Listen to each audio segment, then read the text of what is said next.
loaded with fart humor, dick jokes, and just about every Mexican stereotype you can think of, Dung Beetle would have been a much more appropriate name for this 2-hour cringe fest.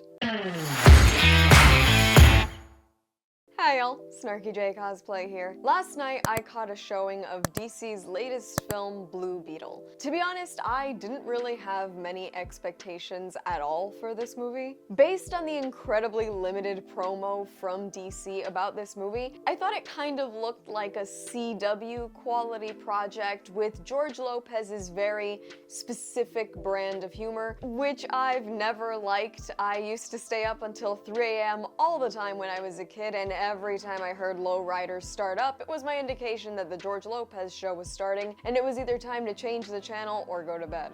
But being that I'm a DC fan, and I know a lot of people were really stoked about this movie, I was very much willing to give it a chance. I really did want to like this movie, despite the fact that I wasn't really sure what to expect out of it. And that is a very drawn-out explanation for the fact that the bar for this movie was on the floor. And somehow, some way, they dug underneath it to make this an incredibly disappointing and frustrating 2-hour experience. I have to give Blue Beetle a rating of 4 out of 10. It's DC's latest attempt to copy Marvel's comedy meets pulling at your heartstrings formula, a formula which really doesn't work for Marvel anymore, so it's no wonder it didn't work for this movie. The plot is juvenile and predictable at literally every single turn. I've seen Hallmark movies with more intrigue than this movie. Somehow, even worse, the pacing and dialogue reeked of straight-to-streaming DVD movie that just got a chance to go to theaters. Oh wait, that's because that's what it is.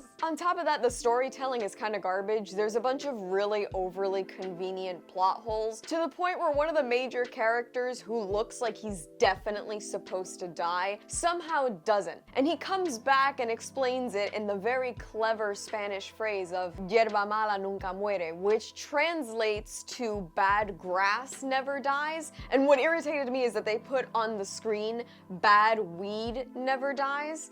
Hierba mala is just Spanish for weeds, like grows between the sidewalk. So it's not bad weed never dies, it's just that weeds don't die. I think that they just made a stupid translation for people who didn't speak Spanish to go, haha, he made a weed joke. But I digress. While Zolo Maridueña's performance as Jaime Reyes is actually the highlight, I will say that each and every one of his family members seem like they're written all competing to see which one can be the most racist stereotype of the Latin population.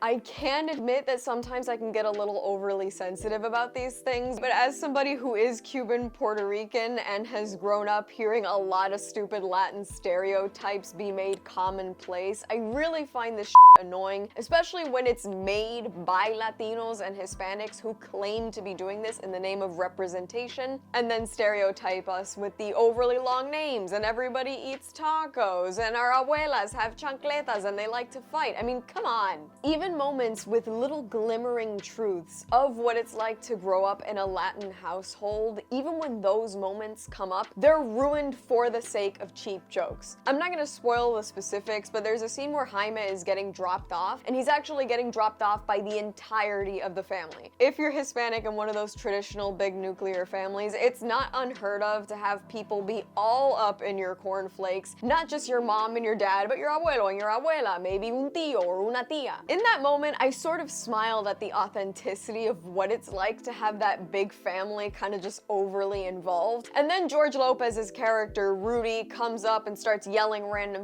and hitting the horn, which unsurprisingly and totally isn't a Latin stereotype, plays La Cucaracha.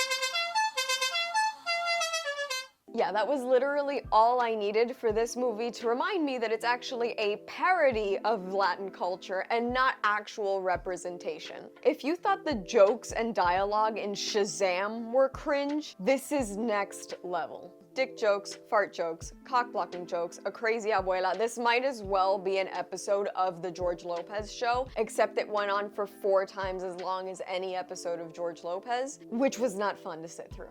Oh, and on a side note, the Batman is a fascist line that's featured in the trailer that pissed off a lot of people. It's just as annoying in the actual movie, because it's just a reminder that when it's convenient for other characters, it's really fun to slap labels on the rich guy trying to fix his city. I will say that the fight choreography in this movie is actually way more solid than anything I've seen in recent DC or Marvel projects for that matter. During this film's production, I heard a lot about how they were trying to do a lot more practical stuff and not just rely on CGI. The CGI in this movie did have its moments where it was a little on the wonkier side, but it never gets as bad as The Flash, for instance, and the fights actually felt way more grounded in reality. They were actually choreographed in a way that was really fun to watch. Jaime Reyes as the Blue Beetle really fights in an entertaining way, and his suit is literally one of the best comic book to live action adaptations I have ever seen. It looked absolutely fantastic, it looked very real, and it also looked very true to the comic iterations of the character, really brought to life in a way that was not overstyled and was satisfying to the eye. At this point, I will make a quick advisory. Do not turn watching this movie into a drinking game. If you take a shot every time they say family or familia, you will end up in the hospital. I think they very much were trying to take a page out of the Bible of the Fast and Furious, trying to tie together a poorly written movie with family themes, but instead of it being heartwarming and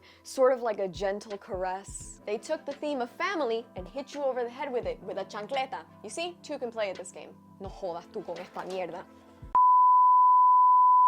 Anyways, Blue Beetle does have its positives. It's got great fight choreography, really neat costume design for that main character, and as I mentioned previously, it features a stellar performance from Xolo Maridueña. He honestly brings Jaime Reyes to life in a way that is genuine and charming, but also vulnerable. I honestly thought he was so likable throughout the entire movie. He was the one character that didn't make me want to shoot myself. Unfortunately, this fantastic performance and the other positives in the movie are held down by the film's completely unfunny humor, its predictable plot, and incredibly stereotypical performances. For that reason, and as shocking as I find it, I would honestly say that The Flash, Black Adam, and Shazam are genuinely more rewatchable than Blue Beetle was. Those movies may have been pretty mid, but this was annoying and basically personally offensive. As much as I wanted to like it, the most I can give Blue Beetle is a 4 out of 10, and I know that that's gonna sound like a really harsh rating, but it's just how I felt. I sat down to watch that movie amongst friends in a really good mood, and I just felt it progressively take a nosedive as we got through every joke, and once I had to hear George Lopez say, "You scared the frijoles out of me?" yeah, they lost me completely. That's all from me. I've been SnarkyJay. Thank you so much for watching.